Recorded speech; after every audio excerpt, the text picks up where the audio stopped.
AU stands for, and once they've managed to find out what they stand for, they're probably somewhere in between there find out what their security mandate is. But with my guest in the studio today, I really need to use them and milk them to everything I can get. Now we hear Boko Haram, Boko Haram, Boko Haram, so to us then obviously it's a security threat. But I just want to find out from my guest, food, education, illiteracy, and even scarcity of water that we have. Which one should we be worried more as Africans? Even though the Boko Haram issue breaks my heart, because I think as a people we have dealt with it too lackadaisical, if it's the word, and it's not right. Looking at it from an international perspective, you have the American donating $7 million to solve it, and then you have the Nigerians handing over gold-plated iPhones for those who visited the wedding. It doesn't look good on the black race. With me in the studio today, from my extreme left, is Dr. Vladimir Antwi-Danso, a senior research fellow at the University of Ghana, of course. And to me, my immediate left is Ibad Ibrahim, an international and news and security analyst. Yes. And he's doing fabulous, you know. As you say in Tree, he's very impenyisem, positive, not bad, positively impenyisem. It's good. We need more of those. Gentlemen, you're welcome. Thank you. So that's quite a light note to begin the program. Yeah, thank you so much. Thank you for the kind words. And I think I have a very good lineup today. I'll start with my senior brother, Doctor. Doc, we're looking at security and the AU mandate. Actually, let's start with the AU mandate. Right. I mean, the AU, I mean, are we lying to ourselves, or indeed is there an African unity? There is no African unity yet. There is a vehicle called African Union preparing us for unity. And so the AU, a senior brother, if we want it, to the Organization for African Unity, was to speed up the process of integration using the African Economic Community Project of Abuja 1991, which was turned into the African Constitutive Act. And therefore, the new structures for unity are different from the OAU. And on security specifically, we have the Peace and Security Council. In fact, the organs are molded along the lines of the United Nations.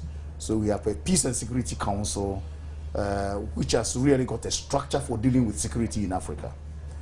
The hiccuping nature of the AU is precisely because it is smeared with the very problems that the UN goes through.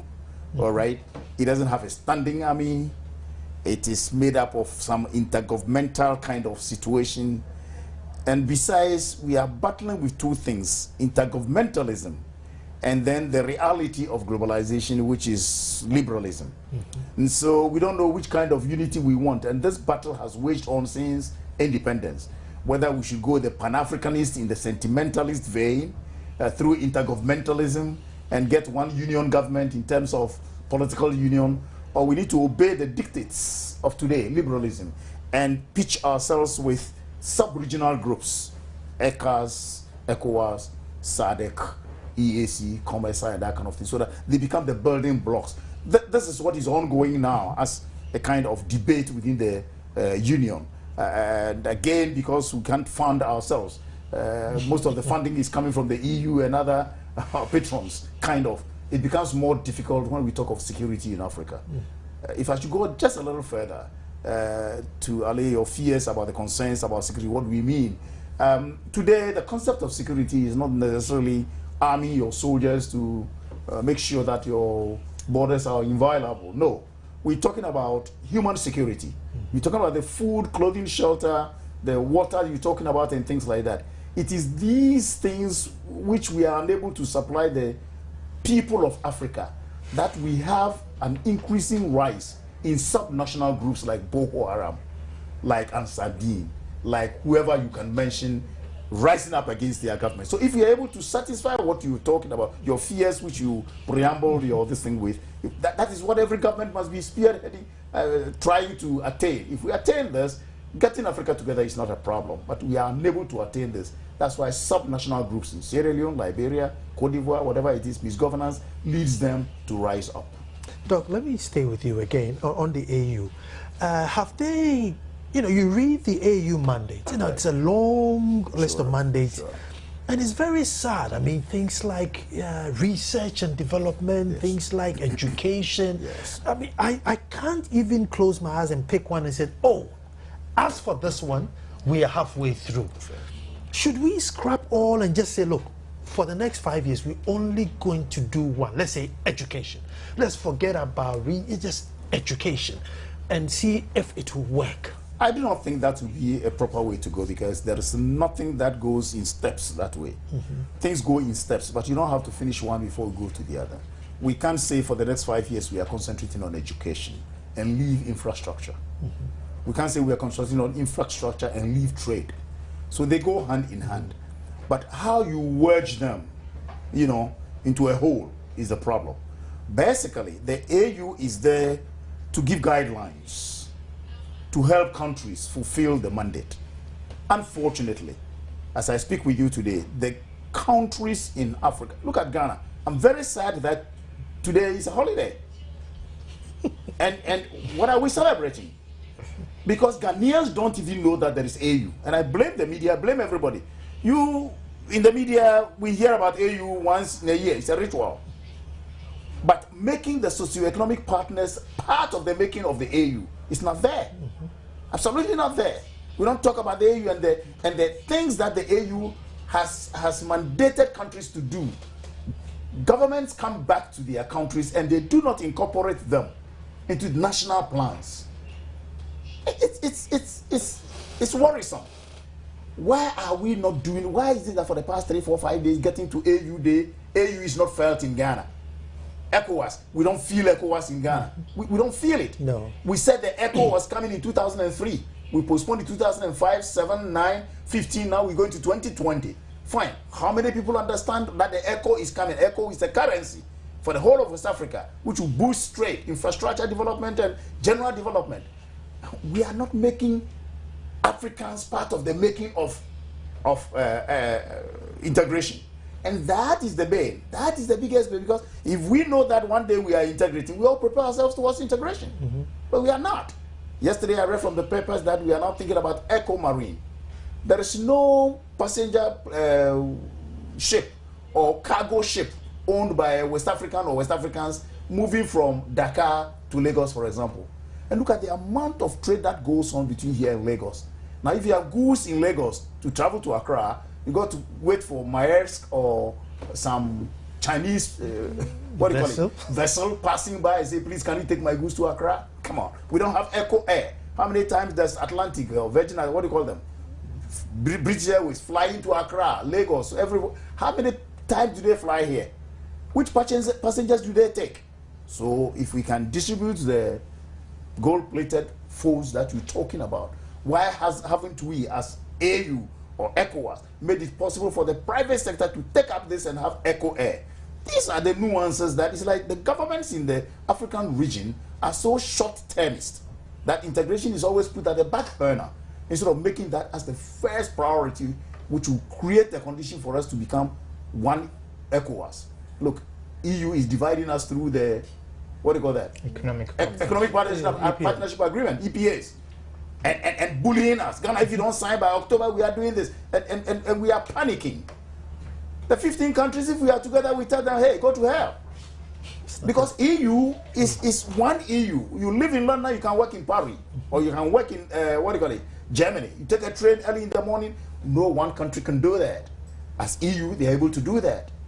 So as individual countries, let us make it clear, no country can come out developed for the future if we don't unite. And the unity must come from economic kind of unity. If we don't do that, let's forget about our country's development.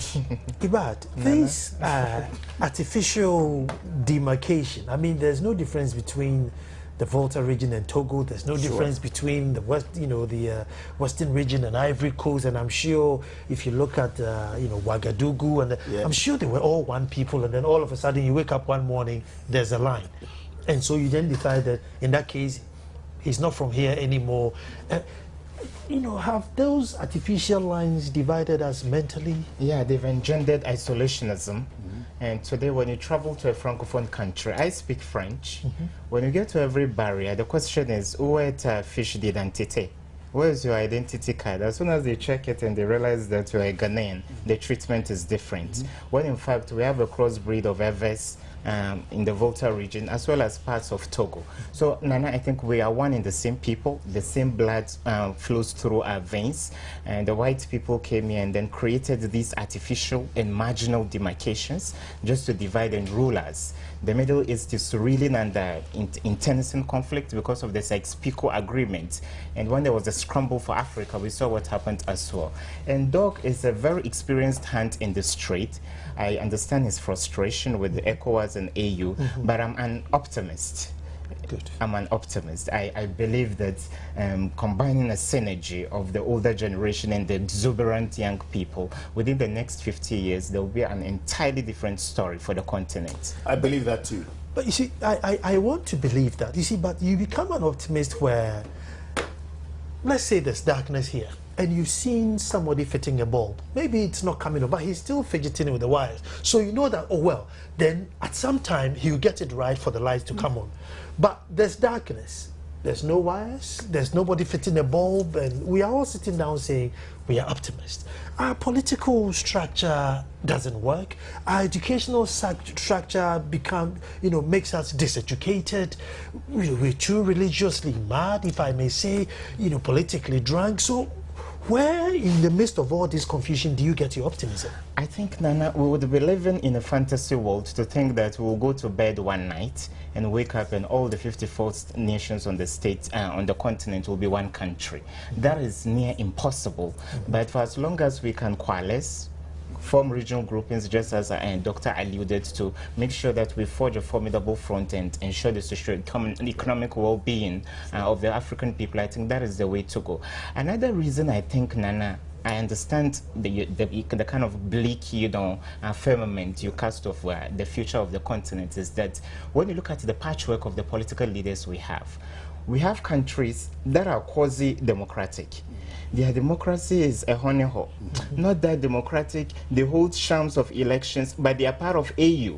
There are some that are outright dictators, which we tolerate. And some are entirely liberal, like Ghana. So someone knows that within the next 4 years, it is likely whatever protocols or conventions we accede to at an AU table, he's not going to be in power. So you would rather concentrate upon his domestic affairs, rather than people like Robert Mugabe, who has been at the helm of affairs for the past 33 years, Dos Santos of Angola, who has also been there for 33 years, Gaddafi, who chopped some 41 or 42 years. So therefore, there is a disconnect amongst the very leaders of these countries who sit around to determine the path and trajectory of the future of the continent. So therefore, I think a lot of political awareness has to be created. Right. We have to agree on a common path to take.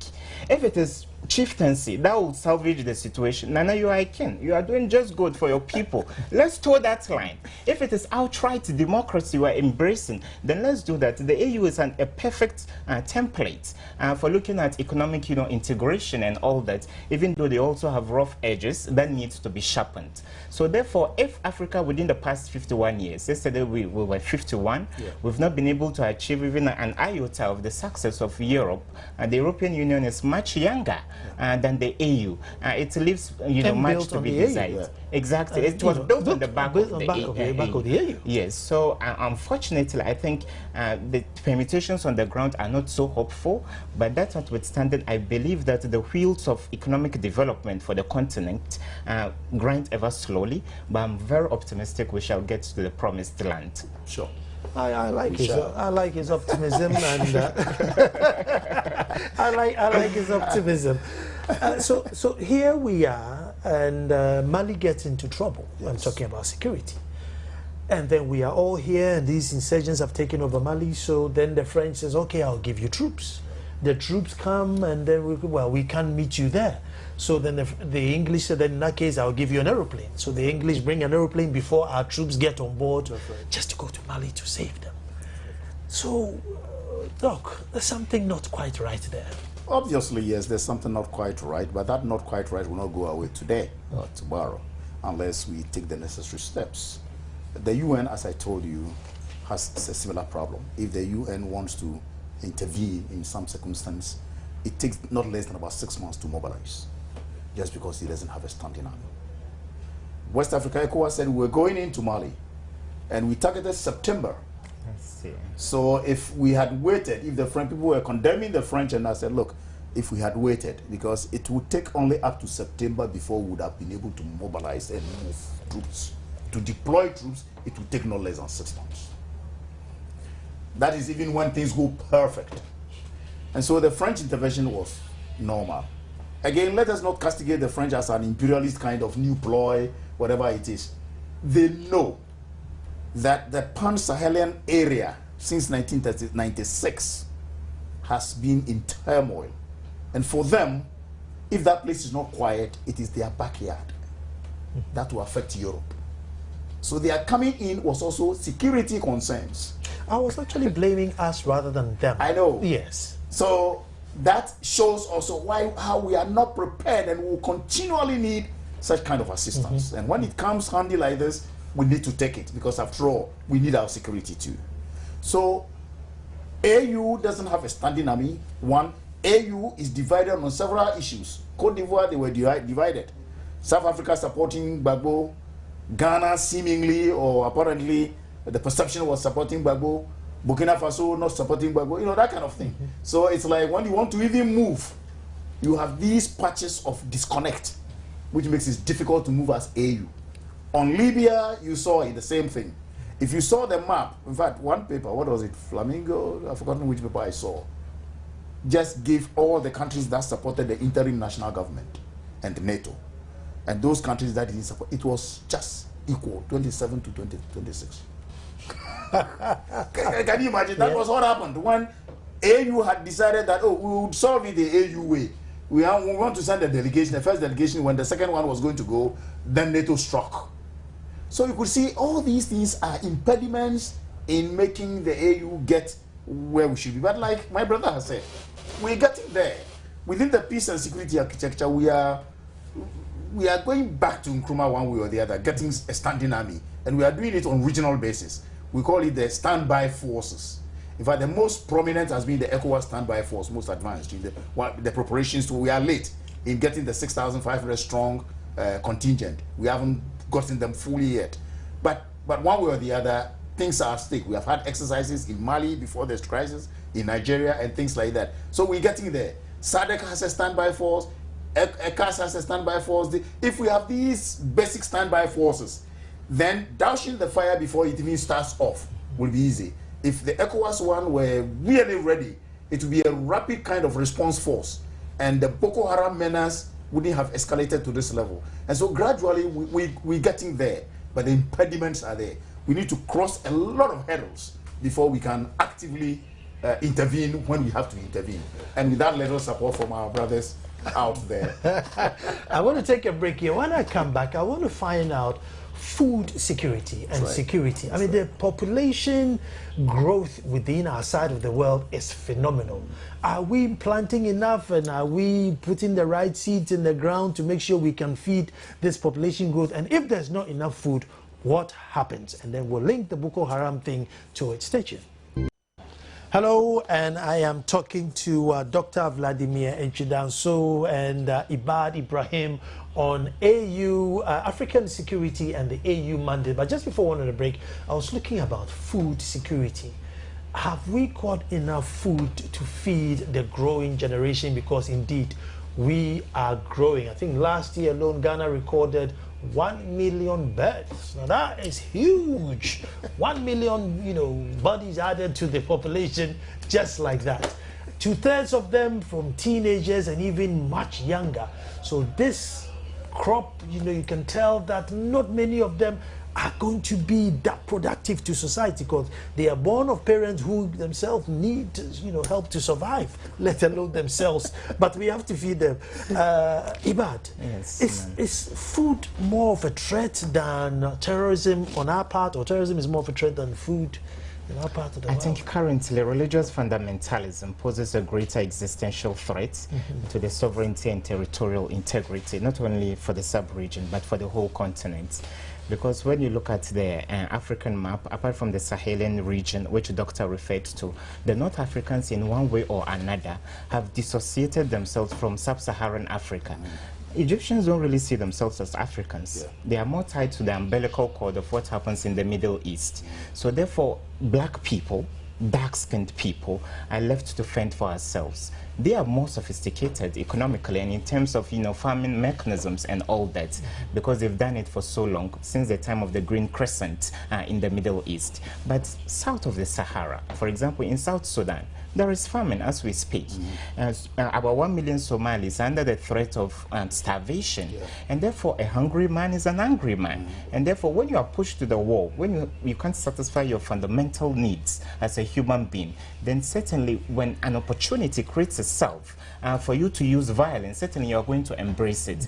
But when you look at Ghana, thank God, I think we shouldn't look at the international community or the world and then divide it into two diametrically opposite sides.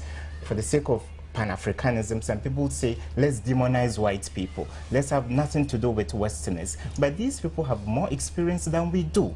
Therefore, I think as much as we want to be independent, both in terms of food security, economics, politics, and all that, they are an integral part of our collective good as inhabitants of the world. So therefore, I don't think that if they have more sophisticated means of getting more food, using the shortest possible time, even though I don't subscribe to the idea of GMOs. If they can help us in one way or another, why not, Nana? We can fully embrace it. But when you look at all the agreements there are, the bilateral ties and agreements there are between the third world and the first world, they are lopsided in favor of the first world. So we produce the natural resources, we have the arable lands, and they exploit those lands. That was why Uncle Mugabe decided that he was going to whisk away the lands. Not giving you my land. Exactly. It's mine. By force. Yeah. So even though I don't, countenance or espouse the kind of, Ku Klux Klan, we didn't like the way the whites treated blacks. We too should not treat them with, disdain and all that. But I think it is very important that we guard our trump cards close to our chest, especially the fertile land we have on the continent. Doc, Yes. food. Yes. Population growth. Yes. Is it more, how dangerous is it, or how much of a threat is it? It's a big threat. See, the threat ingredients and the variables for threat that brings about insecurity are such that they link one to the other. The Tunisian situation that sparked off the Arab Spring was not because of that person who was fed up with life, the vendor who torched himself, and it's part of the. It was because more than about 31% of the Arab population within the North African subsector were unemployed. A hungry man is an angry man, like Ibad said. And then one thing led to the other, and we had that fire. In much the same way, we Christians say the devil finds work for the idle hand. And if 1 million people were born in Ghana only last year, you can imagine that we are going to get a population bulge. It is not bad to have a population bulge. It can be, again, if you create the conditions for proper economic, upsurge. But whereas we're getting a population bulge, we are getting many more people out of jobs, and we are creating the necessary conditions for explosions. Food insecurity, job insecurity linked together brings about conflicts, and therefore the total insecurity of the states in Africa. And so you're right, they are linked together. If you are able to look, a country that, like America, the research has shown that they feed themselves not less than 80%. I mean, if 80% of whatever they consume there and whatnot, and it's from there locally. Conflict there will be just minimal. Some idiots who just want to, like Timothy McVeigh and whatnot, who like to get the police to act or give them some jobs. Keep them busy. But we have fertile lands, like Ibad said. The largest amount of fresh water is in Africa throughout the world. We have everything in excess. Arable land, everything in excess. We have them. We can feed Europe. But what kind of economic measures are we taking in order to be able to feed ourselves? Of course, the AU has come out with a common agricultural policy, which envisages, increases in agricultural production and helping the small-scale farmers and whatnot. Each country must do it. It's a very good. If you look at the program, it's a very interesting program. But will governments follow? But I read an article from the South African Institute of International Affairs, and I was saddened by how South Africa itself is even taking it. Why? Because people in government would prefer giving licenses or whatever it is to food importers from other places, instead of helping other people on the farms to increase acreages. And he was saying, and just like we have in science, you see, the bigger the pie, every government must bake a pie, kind of cake, kind of. The bigger the pie, the bigger the slices. The bigger the slices means each one gets a slice which feeds him. But if African governments are not going to follow the AU kind of policy and create the condition for our farms to be enlarged and zones to be made in such a way that we increase acreage and that kind of yield per acreage and that kind of thing, then I'm afraid we'll continually be importing food. And when there is food shortages and the population is big, there is insecurity in its excess, and guns are available everywhere because of the demise of communism and the end of the Cold War. There are guns everywhere. So ready guns, and we'll be fighting. So I believe we can feed ourselves, depending on what every government is trying to do. Ghana, we can feed ourselves. I do not see why it is raining since March, and tomato prices are rather going up. It was 8 cities somewhere around March. It's 25 cities now. They're longer. Yeah. I keep asking myself, what is happening? Have the farmers stopped growing the tomatoes? And then I was told that people are not allowing the tomatoes from Burkina Faso to enter Ghana. And I said, my God, that shouldn't give me any reason to be happy about or to be annoyed about. We mean the Ghanaian growers have stopped growing and they wanted the Burkina one, and because of politics or trade measures, we are not allowing them. It's not understandable that snails are coming from Ivory Coast, that plantain coming from Ivory Coast. No, something is wrong somewhere. So we need to feed ourselves. One, we need to make sure people are employed, and then that will be the population gain. Africa is about 1 billion now, just about the population of India, and India is gaining. Why are we not gaining? India is gaining from their population. India feeds itself. They had a policy where they didn't export food. It took us hell for us to persuade India to give us the rice, which created political upheaval in Ghana some time back, some few years back, 6 years back. India does not allow food to be exported until its population is well fed. So food is cheap there. Go to Burkina Faso. The first time I was there and I saw food is cheaper in Burkina Faso, more desert land than ours. I said, my God, go and see their irrigation. So somewhere, somehow, countries in Africa, and like you mentioned Mugabe, it didn't make sense the methodology he used. Zimbabwe used to be the breadbasket of that region, exporting grain all the time. All of a sudden, Zimbabwe became the net importer of grain. I mean, come on, give us a break. Nana, I'm also a bit surprised. I think there is no nexus between the current way of life we have in Ghana, for example. Families are getting more and more nuclear. For all you know, an educated person is living with his wife and some 2 kids. But the population keeps increasing. So is it that those in the peri-urban areas are giving birth to the more and are not taking part in farming, or those of us who are here and depend largely upon the services sector are not giving birth? So where are the babies coming from? Or there is too much promiscuity and debauchery in the system. And therefore, I think we can't continue to embrace protectionism. Absolutely. You can't say you won't take something from Burkina Faso. Why do you say that? Now, if you want to import something terrestrially, through any neighboring country, the good has to originally come from a West African country. If not, if it came from any other country, it wouldn't be permitted to do that. It has to dock at a port. So why are we economically strangulating ourselves as a sub-region?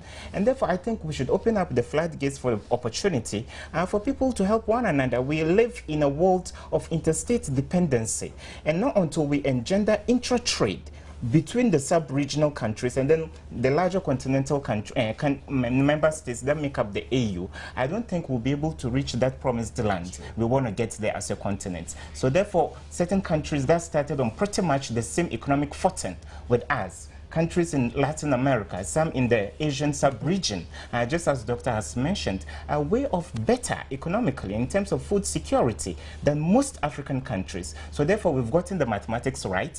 We should go back to the drawing board and recalibrate our commitment to feeding our people. Because in Accra today, Nana, people work to pay for accommodation and get 3 square meals. People can't save. Because all that they earn, they pay for accommodation and they buy food. Let me take a break here. It's getting very interesting. When I come back now, I want to look at illiteracy and ignorance against security. How real is that? Stay tuned. Well, just before we went on the break, I just wanted to shift and look at security as against to illiteracy and ignorance. How real is that? Doc, let me start from you because you are in the education field. Too many of us ignorant and too many of us becoming illiterate, sometimes through no fault of theirs but lack of opportunity. But how dangerous is that to the security of a continent? It is the most dangerous variable where security is concerned. When I say lack of education, it's not necessarily having a PhD. But I'm talking about knowing the world around you and understanding the world around you. And if government policies do not gear themselves towards making the people educated, in the sense of the word educated, because we have traditional education, all kinds of education. And understand, my father was not educated to any higher level, but he understood politics. When we are discussing politics, I loved my father. The analysis, logical. Economic policies have been made. My father will analyze it from the way he understands it. But the lack of that kind of education today has made the African so gullible. Anything you say goes. The gullibility is stemming from ignorance, and therefore political parties are cashing in on that, and that is where the conflict comes from. And that is why I'm saying the lack of education is the greatest enemy. It is the greatest culprit when it comes to insecurity. Look at Boko Haram. The one who founded Boko Haram has a master's degree, trained in Western traditions, and tells his people Western education is haram. Can you imagine? That the people are so gullible that when he attacks the religion and say, all that I've learned, you see, these Western people, they want to kill our religion, so let's rise up. And people have risen and killing innocent people when indeed the little Islamic knowledge I know shows that Islam is peace. And that you can't kill one another. Incidentally, people don't know that more Muslims have died in this kind of insurrection than Christians. So why they're killing? Ignorance, serious ignorance. If you look at Shekau, and Shekau is telling all people in the world that the girls don't have to be in school, and that he is going to make some people convert. Those who will not convert will negotiate with you. Those who have converted will marry them. They have to be in the kitchen. I mean, come on. I shudder to think that people don't know that the world is made up of logic, progression. Every day new things are being added. He's telling people Boko is haram, Western education. But he's saving these 300 girls or attempting to save these 300 girls. But Nana, I think Doc, sets the tone for debunking Boko Haram's rhetoric. Certainly, you can't erroneously ride upon the back of a peaceful religion to cause untold hardship on innocent people. Only God knows the kind of toll, emotional trauma these girls are undergoing currently. Therefore, I think when you even look at the Holy Quran, I think Doc made an attempt. I'll quote the original script. It says, "La ikraha fi din, qad tabayyana rushdu min al-ghayy." There is no compulsion in religion. What is true has become distinct from what is false. So if the person thinks like through Christianity you will get salvation, let him be. If you think you want to be a Muslim and you will gain salvation, you are supposed to have your freedom to do that. And why do you prevent It's so people? beautiful, isn't it? Oh, yes. Freedom of religion. Yes, freedom It was of religion. inherent with us. This religion is over 1.5 millennia old. Maybe It your boils down to forebearers having marketed it well. No. As That's one Muslims. small thing. Let me help you over here. Yes, Now, Doc. let me come in over Okay, here. You know, in international relations, we always say religion and the tribe are two immutable kind of elements in politics. They are immutable. You touch them, he's a good friend, educated like me. If I attack Islam right now, you'll be a changed person. Yeah. Because it's faith-based. And your tribe, Dana, with all apologies, if I insult your mother now and your tribe, trouble for me. Yeah. So people know this and they use it for a purpose. In fact, the Al-Qaedas and whatnot are not stupid. It is a tool in the toolbox which they are using to attain something. So they know the sensitive buttons to press. Exactly. You see, so the Holy Prophet himself, he said, طَلَبُ الْعِلْمِ فَرِيضٌ عَلَى كُلِّ مُسْلِمٍ وَمُسْلِمٍ. Seeking knowledge is obligatory upon the believer, both male and female. So when did the West start teaching us, Africans, girl-child education, when it is enshrined in our own, maxims and conventions as a people? And therefore, Boko Haram's rhetoric and narrative is flawed. It has no basis in the religion. Absolutely. And therefore, they are banking on and cashing in upon the credulity of the illiterate, uneducated, young, impressionable people Doctor referred to. But Nana, I am particularly concerned about the fact that there is a lot of political illiteracy, even in the midst of educated people within Ghana. Sure. Nana, Ghana is awash with very resourceful people. There are so many doctors like doc, professors, very learned people. But the country is so polarized on political lines that we take 1 year to go to the polls, and we use the next 3 years debating who is doing the right thing and who is not, when in fact we could channel that energy, In fact, that the debate exuberance. our debate is who's worse than who. That's the debate. If only it were who is better than the other, that would have even Who's produced worse than who. that would have even produced, positive dividends. Exactly. But Nana, very resourceful. How many people even spend time in the library today? You want to go on radio and then have the loudest mouth. That is how you get favors from your paymasters. So therefore, I think we should reconsider democracy. If it is a chieftaincy kind of, governance system we are adopting, for all the chiefs we've had in this country, those good ones that ruled for decades, we see vestiges of development in their traditional areas. But regimes come in and they go, and there is no perpetual development for the people. I think illiteracy is not about how to read A or B or C. No. It goes beyond that, and all of us have to be educated. Check how the greater number of the churches are doing what I saw when I was young as Tigari. At the Tigari shrines, you see what we see today. The so-called miracles. We've seen all that. And look at educated students subscribing to, I don't know how to describe what word will I fit it. think I need to get my guest in again, and the topic that I want to bring is the type of governance that would That's work very important, in yes. our region. That's right. Very expensive election. You've only got 3 years before you get back on there. You have to find the money and run the election again. And in between that, we're demanding good governance. How does it work? My time is up. But gentlemen, I want to say thank you very much. It's been a very educative conversation. But folks, I'll try and get them back in so we find out what type of governance do we need at all in our region. Until I come back to you again, as I say, we're back to do it all over again. Thanks for watching.